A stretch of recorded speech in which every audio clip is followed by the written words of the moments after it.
అటువంటి వ్యాస భగవానులు రచించినటువంటి బ్రహ్మసూత్రాలకు ఏమిటి అసలు నేర్చుకోవలసినటువంటివి, వినవలసినటువంటిది ఏముందండి? మనకేదైనా అవసరం ఉందా?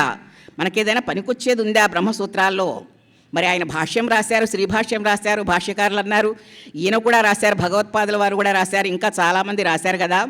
దాంట్లో ఏమిటి ఉంటుంది ఈ బ్రహ్మసూత్రాల్లో అంటే, సాక్షాత్తుగా పరమాత్మ మనకు ఉపదేశించినటువంటి జ్ఞానం ఉంది.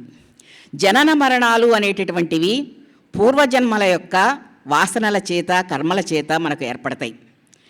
ఈ సంసార సాగరంలో సుఖ దుఃఖాలను అనుభవిస్తూ ఉంటాం. మనందరం కూడా సుఖాలు వస్తూ ఉంటాయి, సంతోషపడతాం, దుఃఖాలు వస్తే కాసేపు బాధపడతాం, తర్వాత మళ్ళీ సుఖాలు రాకపోతాయి అనేటటువంటి జ్ఞానానికి వెళ్ళిపోతూ ఉంటాం.